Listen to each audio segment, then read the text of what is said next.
नमस्कार विद्यार्थी मित्रांनो, स्पर्धा परीक्षा डिजिटल लर्निंग या यूट्यूब चॅनलवरती आपल्या सर्वांचं स्वागत आहे। विद्यार्थी मित्रांनो, आज आहे 29 जुलै 2024। तर आपल्या डेली करंट अफेअर्सच्या सीरीज मधील काही महत्त्वाचे चालू घडामोडीचे घटक आज आपण अभ्यासूया। चला तर मग आजच्या व्हिडिओला सुरुवात करूया। फर्स्ट क्वेश्चन आहे, ऑलिम्पिक मध्ये नेमबाजीत पदक पटकावणारी पहिली भारतीय महिला कोण ठरली आहे? तर याचे उत्तर आहे मनू भाकर। पॅरिस ऑलिम्पिक 2024 मध्ये मनू भाकरने पहिले पदक पटकावले आहे। तिने महिलांच्या 10 मीटर एअर पिस्तूल अंतिम स्पर्धेत 221.7 गुणांसह कांस्य पदक मिळवले आहे। तर बघा, पॅरिस ऑलिम्पिक 2024 मध्ये भारतासाठी पहिले पदक हे मनू भाकर हिने मिळवलेले आहे। तर तिने महिलांच्या 10 मीटर एअर पिस्तूल अंतिम स्पर्धेमध्ये कांस्य पदक मिळवले आहे। तर ऑलिम्पिक मध्ये नेमबाजीत पदक पटकावणारी ती पहिली भारतीय महिला ठरली आहे। 22 वर्षीय मनू भाकर ही मूळची हरियाणातील झज्जर येथील आहे। तर बघा, याआधी टोकियो ऑलिम्पिक स्पर्धेत तिला अपेक्षित कामगिरी करता आली नव्हती। ऐन स्पर्धेवेळी तिची पिस्तूल खराब झाली होती, त्यामुळे त्यामध्ये तिला अपेक्षित कामगिरी करता आली नाही। तर दक्षिण कोरियाच्या वायजे ओ हिने सुवर्ण पदक आणि वायजे किम हिने रजत पदक पटकावले आहे। तर दक्षिण कोरियाच्याच 2 खेळाडूंनी बघा सुवर्ण पदक आणि रजत पदक पटकावलेले आहे। तर तिसरे कांस्य पदक भारताच्या मनू भाकर हिने मिळवलेले आहे। तर ऑलिम्पिक मध्ये नेमबाजीत पदक पटकावणारी ती पहिली भारतीय महिला ठरलेली आहे। नेक्स्ट आहे, कांद्याची नासाडी रोखण्यासाठी पहिला कांदा महाबँक प्रकल्प महाराष्ट्रातील कोणत्या ठिकाणी राबवण्यात येणार आहे? तर याचे उत्तर आहे अहमदनगर जिल्ह्यातील राहुरी या ठिकाणी। जुलै 2024 मध्ये कांद्याची नासाडी रोखण्यासाठी आणि साठवणुकीसाठी राज्यात अणुऊर्जा आधारित कांदा महाबँक प्रकल्प सुरू करण्याचा निर्णय महाराष्ट्र राज्य शासनाने घेतला आहे। कांदा हे नाशवंत पीक असल्याने अणुऊर्जेच्या माध्यमातून त्यावर विकिरण प्रक्रिया करून कांद्याची साठवणूक करता येणार आहे। याची सुरुवात अहमदनगर जिल्ह्यातील राहुरी येथून करण्यात येणार आहे। तर राहुरी येथील हिंदुस्थान ॲग्रो इन्स्टिट्यूटच्या माध्यमातून हा प्रकल्प राबवण्यात येणार आहे। तर बघा, कांद्याची नासाडी रोखण्यासाठी पहिला कांदा महाबँक प्रकल्प महाराष्ट्रातील अहमदनगर जिल्ह्यातील राहुरी या ठिकाणी राबवण्यात येणार आहे। नेक्स्ट आहे, इफ्फी महोत्सवाच्या संचालकपदी कोणाची नियुक्ती करण्यात आली आहे? तर शेखर कपूर यांची नियुक्ती करण्यात आलेली आहे।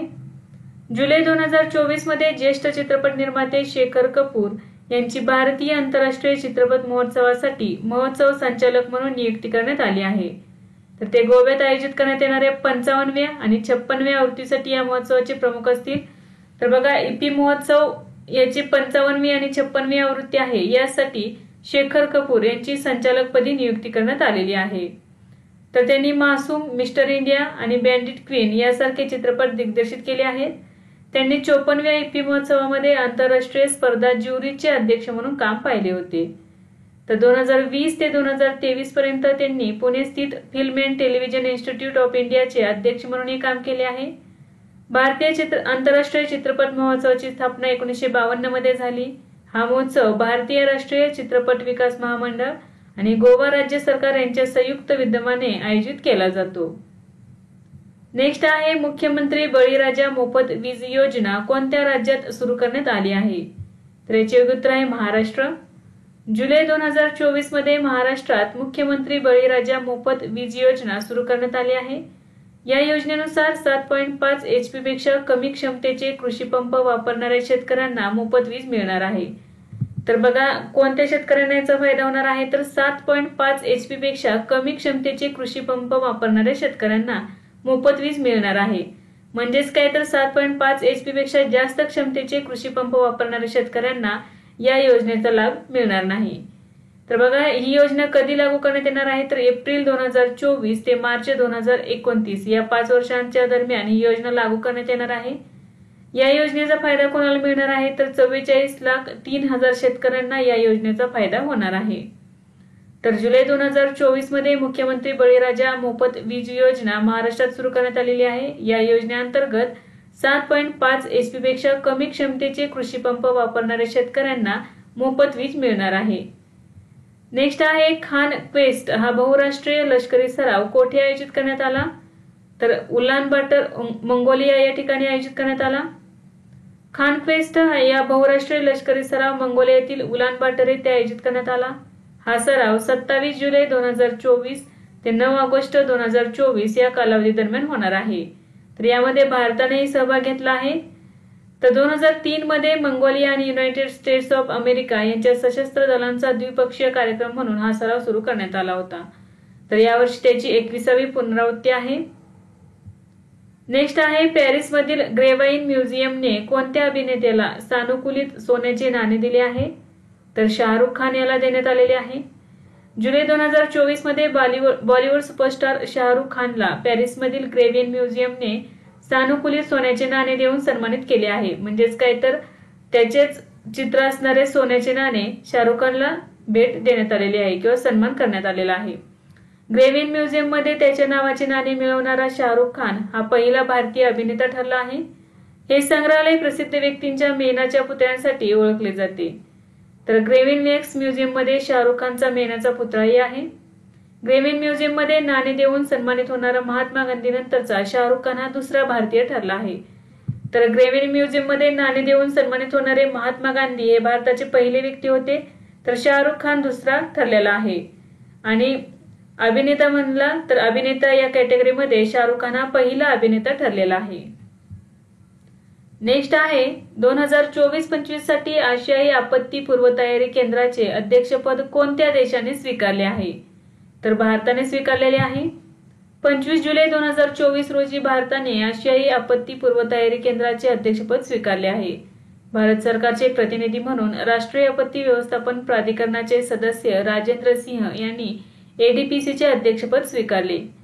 25 जुलै 2024 रोजी बँकॉक थायलंड येथे झालेल्या एडीपीसीच्या विश्वस्त मंडळाच्या 5व्या बैठकीचेही भारताने अध्यक्षपद भूषवले. भारताने 2024-25 या वर्षासाठी चीनकडून एडीपीसीचे अध्यक्षपद स्वीकारले आहे.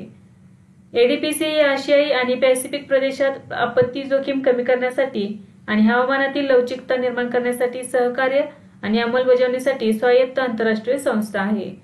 त्याची स्थापना 1986 मध्ये स्थापना करण्यात आलेली आहे. बघा, याचे मुख्यालय बँकॉक थायलंड येथे आहे. भारत आणि 8 शेजारी देश एडीपीसीचे संस्थापक सदस्य आहेत. यामध्ये भारत, बांगलादेश, कंबोडिया, चीन, नेपाळ, पाकिस्तान, फिलिपिन्स, श्रीलंका आणि थायलंड हे देश एडीपीसीचे संस्थापक सदस्य आहेत. नेक्स्ट आहे आसियान देशाच्या विदेश मंत्र्यांची बैठक कोठे आयोजित करण्यात आली? तर लाओस या देशामध्ये आयोजित करण्यात आली. आसियान देशाच्या विदेश मंत्र्यांची बैठक 25 ते 27 जुलै दरम्यान लाओस येथे आयोजित करण्यात आली. परराष्ट्र मंत्री डॉक्टर एस जयशंकर यांनी आसियान परराष्ट्र मंत्र्यांच्या बैठकीत भाग घेतला. आसियान फ्रेमवर्क अंतर्गत ही बैठक आयोजित करण्यात आली. या बैठकीचे अध्यक्ष लाओस या देशाकडे आहे.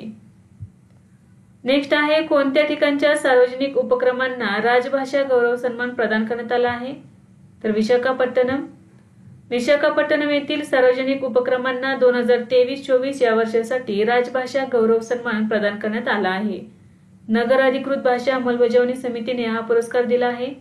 राजभाषा अंमलबजावणी क्षेत्रात अनुकरणीय कामगिरीसाठी हा पुरस्कार देण्यात आला आहे. नगर राजभाषा सन्मान हिंदी अधिकारी आणि संबंधित संस्थांच्या समन्वयकांना प्रदान करण्यात आला. नेक्स्ट आहे अलीकडेच बिलियन इम्प्रेशन्सचे उद्घाटन कोठे झाले आहे? तर झारखंड राज्यातील रांची या ठिकाणी. जुलै 2024 मध्ये झारखंडचे मुख्यमंत्री हेमंत सोरेन यांच्या हस्ते रांची येथील भगवान बिरसा मुंडा स्मृती उद्यानात बांधलेल्या बिलियन इम्प्रेशन्सचे उद्घाटन करण्यात आले. टाटा स्टीलने याचे निर्माण केले आहे. हे स्टीलच्या ट्यूब पासून बनवण्यात आले आहे. बिलियन इम्प्रेशन्स हे 2 थंब इम्प्रेशनच्या स्वरूपात तयार केले गेले आहे जे एकमेकांना संतुलित करतात. 2 अंगठ्यांच्या फिंगरप्रिंटची मूर्ती 11.5 मीटर उंच आहे. नेक्स्ट आहे आंतरराष्ट्रीय ऑलिम्पिक समितीने 2030 मध्ये होणारे हिवाळी ऑलिम्पिकचे यजमानपद कोणत्या देशाकडे सोपवले आहे? तर फ्रान्स या देशाकडे सोपवले आहे.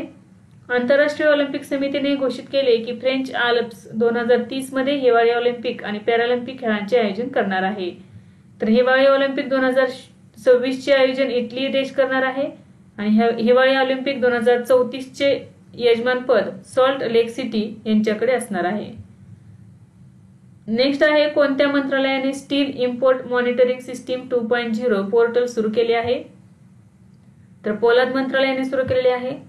जुलै 2024 मध्ये पोलाद मंत्रालयाने steel import monitoring system 2.0 portal सुरू केले आहे. केंद्रीय पोलाद आणि अवजड उद्योग मंत्री HD कुमारस्वामी यांनी steel import monitoring system 2.0 portal launch केले. स्टील इम्पोर्ट मॉनिटरिंग सिस्टीम 2019 मध्ये लॉन्च करण्यात आली. देशांतर्गत उद्योगांना विस्तृत स्टील आयात डेटा प्रदान करण्यात महत्त्वाची भूमिका बजावते. नेक्स्ट आहे, कोणत्या राज्यात पर्यटकांच्या वाहनांना कचरा पिशव्या घेऊन जाणे बंधनकारक करण्यात आले आहे? तर सिक्कीम या राज्यामध्ये. जुलै 2024 मध्ये सिक्कीम सरकारच्या निर्देशानुसार सिक्कीममध्ये प्रवेश करणाऱ्या सर्व पर्यटक वाहनांना आता एक मोठी कचरा पिशवी अनिवार्यपणे सोबत ठेवावी लागणार आहे. पर्यावरण शाश्वततेचे उद्दिष्ट साध्य करण्यासाठी समुदायाचा सहभाग सुनिश्चित करण्यासाठी हा निर्णय घेण्यात आला आहे. नेक्स्ट आहे, केंद्रीय अर्थसंकल्प 2024-25 मध्ये मुद्रा योजनेअंतर्गत कर्ज मर्यादा कितीपर्यंत वाढवण्यात आली आहे? तर 20 लाख रुपये एवढी करण्यात आलेली आहे.